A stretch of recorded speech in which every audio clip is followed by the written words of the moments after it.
तो आज का जो हमारा टॉपिक है वो एक बहुत इम्पॉर्टेंट सबसे बेस्ट टूल के ऊपर है कि स्केचिंग कोई भी ड्राइंग स्टार्ट कैसे करनी है और उसमें वो टूल किस तरह से हमारी हेल्प करता है। सो आर यू एक्साइटेड?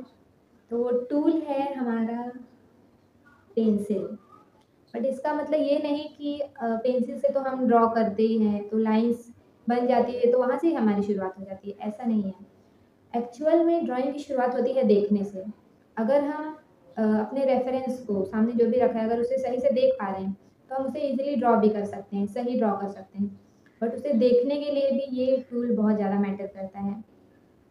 तो आज एंड डोंट वरी, मैं आपको सारी चीज़ें डेमो में भी दिखाने वाली हूँ कि ये पेंसिल किस तरह से हमें सारी चीज़ें मेज़र करने में हेल्प करती है।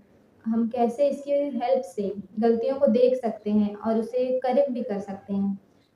परफेक्ट ड्राइंग में शुरुआत का पार्ट अगर सही हो जाए तो वहाँ से धीरे धीरे एक एक प्रोसेस जैसे हम आगे बढ़ते जाते हैं तो सारी चीज़ें सही होती जाती हैं। सो स्टार्ट करते हैं डेमो कि किस तरह से पेंसिल हमारी हेल्प कर रही है। और अभी हम कुछ इजी सब्जेक्ट्स ले रहे हैं, बट धीरे धीरे जैसे हम कंटेंट्स और बढ़ाते जाएंगे, जैसे जैसे और वीडियोस आते जाएंगे वैसे डिफ़िकल्ट सब्जेक्ट पे भी हम काम करेंगे। पर स्टार्ट होना चाहिए सही चीज़ों से, और जब हम इजी से स्टार्ट करते हैं तो वहाँ पे हमारा कॉन्फिडेंस भी बिल्डअप होता है। So let's start guys. अपने पेंसिल और पेपर को तैयार कर लीजिए। Let's sketch with our amazing tool. और एक इम्पॉर्टेंट पॉइंट, आपको सिर्फ वीडियो को देखते नहीं जाना है। अगर आप साथ में प्रैक्टिस भी कर रहे हैं, अगर आपने अपना पेपर पेंसिल रेडी रखा है और साथ में आप प्रैक्टिस भी कर रहे हैं तो वहाँ पे आपकी बहुत हाई लेवल की ग्रोथ होती है। देख लेने से अगर हम देख तो लेते हैं कि बाद में हम सेव कर लेते हैं, बाद में देख लेंगे, बट वो चीज़ हमेशा मिस हो जाती है।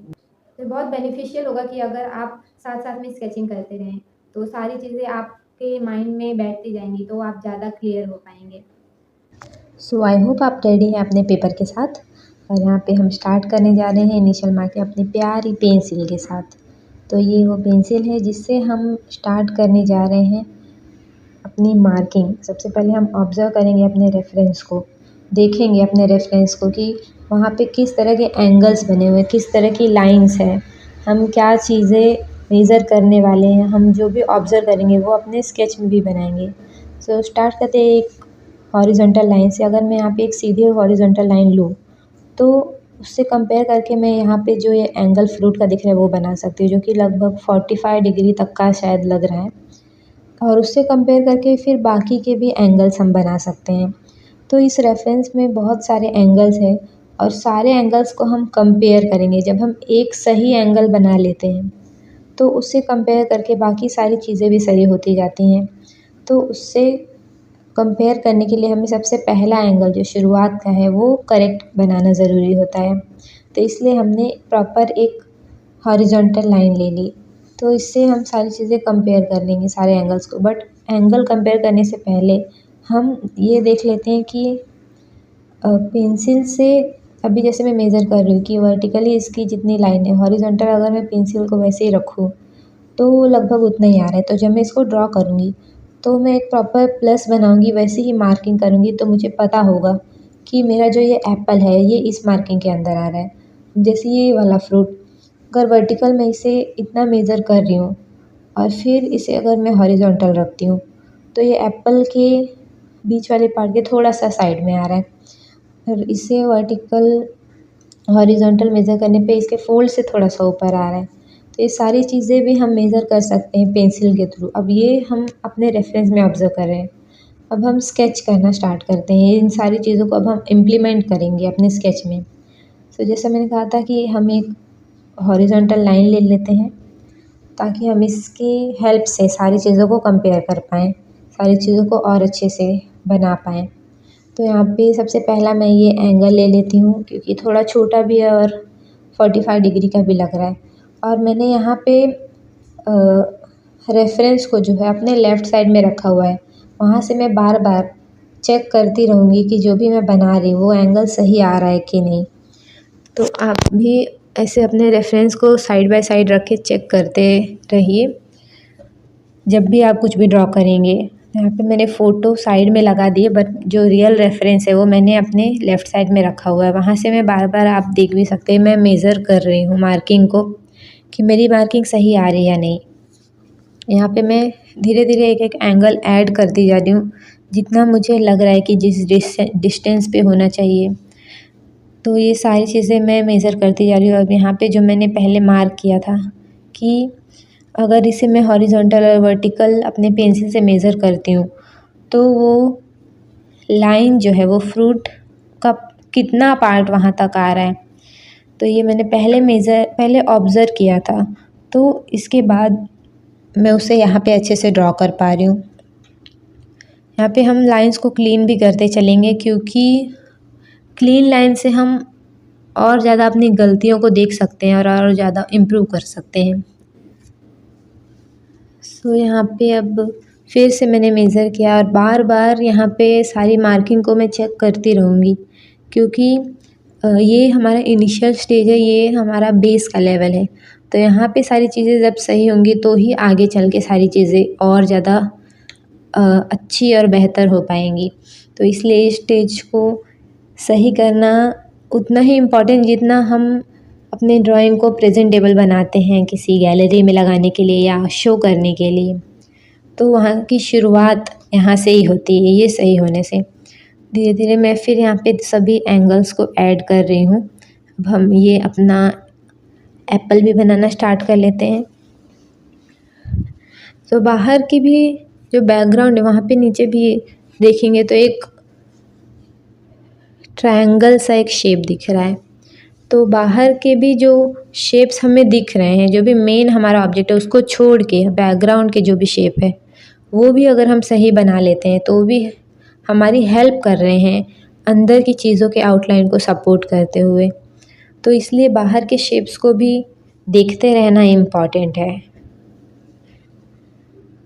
तो इसलिए मैं एक एक एंगल यहाँ पे ऐड भी कर रही हूँ और साइड बाय साइड चेक भी कर रही हूँ कि सारी चीज़ें कहाँ पे आती है। अब मैंने यहाँ पे बताया था प्लस अगर प्रॉपर मेरा बन रहा है वर्टिकल और हॉरिजॉन्टल पेंसिल से मेज़र करने के बाद, तो मुझे अब पता है कि उस मार्किंग के अंदर ही मेरा एप्पल आने वाला है। तो इसलिए ये सारी चीज़ें पहले ऑब्ज़र्व करना इम्पॉर्टेंट होता है किसी भी स्केच को करते हुए।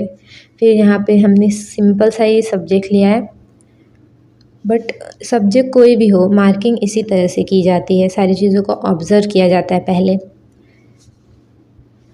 तो यहाँ पे हमारा एप्पल भी एक एक एंगल में ब्लॉक इन होता जा रहा है। ब्लॉक इन यानी कि हम सिंपल स्ट्रेट लाइंस में अपने पूरे रेफरेंस को कवर कर रहे हैं। इस वर्ड को याद रखने के लिए आप इसे कमेंट में लिख सकते हैं, ताकि आप जब भी कोई स्केच करें तो ये वर्ड आपको याद रहे और इसकी हेल्प से आपका स्केच और थोड़ा इम्प्रूव हो पाए पहले से। यहाँ पे एक एक मार्किंग मैंने ऐड कर दिया और धीरे धीरे मैं ये चेक भी करती रहूँगी बाद में भी कि हमने जो भी अभी मार्किंग दी है वो और ज़्यादा सही हो पाए। अगर कुछ गलतियाँ हैं तो उसको हर लेवल पे सही करते ही जाना है। जब तक हम इसमें कलरिंग स्टार्ट ना कर दें उसके पहले ही हमें सारी चीज़ों को सही कर लेना है, ताकि बाद में रिग्रेट भी ना हो हमें। तो यहाँ पे फिर से मैं एक बार मेज़र कर रही हूँ कि जो भी मैंने पहले नापा था वर्टिकल पेंसिल इतना आ रहा है, तो हॉरिजॉन्टल में कौन सा पार्ट कहाँ तक आ रहा है। तो ये सारी चीज़ें बार बार मेज़र करते जाना है, क्योंकि ये ही हमारे इनिशियल इम्प्रूवमेंट का पार्ट है। यहाँ पे मैं एप्पल का ये वाला भी थोड़ा पार्ट बना देती हूँ और कुछ छोटे छोटे एंगल आप देख के भी बना सकते हैं। यहाँ पे हम थोड़े बहुत कर्व ऐड कर सकते हैं और छोटे छोटे लाइंस भी ऐड कर सकते हैं, क्योंकि हमने बड़ी मार्किंग्स कर लिए। तो यहाँ पे अब हम छोटे छोटे मार्किंग ऐड करेंगे और थोड़ा बहुत हम लाइंस को और क्लियर कर लेंगे, ताकि हम अपने मार्किंग जो हमने की है उसके ऊपर जो भी कर्व बनाए वो थोड़े हमें दिख पाएँ। इसलिए भी इम्पॉर्टेंट है कि हम अपने पहले जो भी मार्किंग कर रहे हैं उसे लाइट ड्रॉ करें, ताकि ये कर्व थोड़े से और हमें हेल्प कर सके सारी चीज़ें और ज़्यादा क्लियर दिखने में। मैं यहाँ पे थोड़ी सी डार्क पेंसिल भी यूज़ कर रही हूँ, क्योंकि मुझे पसंद है डार्क पेंसिल से जब मैं स्केच करती हूँ तो मुझे बहुत अच्छा लगता है, थोड़ा कॉन्फिडेंस भी मेरा बढ़ जाता है। सो आपने भी आई थिंक ये फ़ील किया होगा कि डार्क पेंसिल से स्केच करना तो उससे जो भी स्ट्रोक आते हैं उससे कॉन्फिडेंस और एक पावर वाली फ़ील आती है। तो इसलिए मैंने यहाँ पे डार्क पेंसिल का थोड़ा सा यूज़ किया है। और डार्क पेंसिल से भी जब हम डार्क पेंसिल से भी अगर आप शुरुआत कर रहे हैं तो आप ट्राई कीजिए कि आपकी जो पहले मार्किंग है वो लाइट ही ड्रॉ हो, ताकि हमें स्पेस मिल पाए उसके ऊपर की चीज़ों को और ज़्यादा करेक्ट करने के लिए। फिर धीरे धीरे मैं कर्व भी ऐड कर रही हूँ, छोटे छोटे लाइंस भी ऐड कर रही हूँ अपने इस स्केच में। और ये पार्ट भी मैंने यहाँ पे एप्पल का ये बना दिया है। और बाद में भी हमें चेक करते जाना है कि छोटे छोटे कर्व भी हमारे सही बन पाए। हम उन सारी चीज़ों को सही करते चलेंगे हमारे इस स्टेज में।